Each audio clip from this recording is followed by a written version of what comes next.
ભારતની ભૂમિ એ ભારત માતાની ભૂમિ છે, ભારત માતા સૌની ભૂમિ છે. સૌ નથી કહેતા કે અમારા બાપની ભૂમિ છે. તો તમારે એટલું સમજી લેવાનું કે તમારા બાપની, ચૈતન્યના બાપની પણ ભૂમિ નથી. આ ચૈતન્યના બાપની ભૂમિ નથી કે કેજરીવાલના બાપની પણ આ ભૂમિ નથી. આ ભારત માતા એ સૌની ભૂમિ છે, હિન્દુસ્તાનીઓની ભૂમિ છે. તમે આ પ્રકારના નિવેદનો કરો ને એટલે અમારે આવા સ્ટેટમેન્ટ આપવા પડે. તમને શરમ આવી જોઈએ, તમને શરમ આવી જોઈએ કે ભાઈ તમે કોને આ માટે શબ્દ વાપરો છો?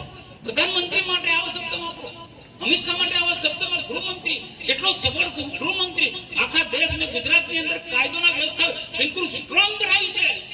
કેટલાક હિન્દુ સમાજના પણ કેટલાક ગદ્દાર લોકો છે. અજય ચંદો, અમિત ચંદો છે.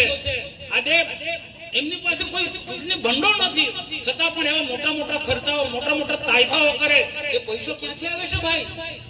એ પૈસો ક્યાંથી આવે? લંડનમાંથી પંજાબમાં, પંજાબમાંથી ગુજરાતમાં, ગુજરાતમાંથી સમજી લેજો. મારે કહેવાની જરૂર નથી. આ મોટા મોટા તમે જોવો છો ને, મોટા મોટા ફંક્શનો, એવું અમે નથી હિંમત કરી શકતા. તમે ક્યાંથી પૈસા લાવો છો ભાઈ? ક્યાંથી પૈસા લાવો છો? હાઈફાઈ ગાડીમાં બે ચાર વર્ષ થયા નેતા બની ગયા છે અને કેવી ગાડીઓમાં ફરે, અને કેવી ગાડીઓમાં ફરે છે.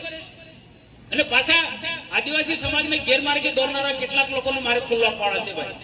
આપણને કહે છે ને કેટલાક આદિવાસી નેતાઓ, આદિવાસી સંસ્કૃતિ જાળવી છે, આદિવાસીનો પહેરવેશ જાળવી રાખવો છે, આદિવાસી અને કોઈ વટાવા દેવો નથી, આદિવાસીને આદિવાસી રાખવો છે. એ હાથીના દાંત જેવા છે.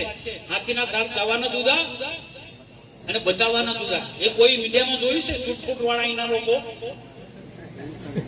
અરે જે છે તમે જોયું છે સોશિયલ મીડિયામાં? આદિવાસી નું ફંક્શન હશે ને ત્યાં સાપો બાંધે છે, ધોતી પહેરી લે છે, આદિવાસીને ડ્રેસ પહેરશે અને આદિવાસીને દેખાડો કરશે. એવા લોકો છૂટફૂટના, એવા લોકોને છૂટફૂટના લગ્નમાં નાખતા હતા ડોક્ટરો બધા. તમે દેખો, તમે આપણા શું નામ શાંતિકર વસાવાનું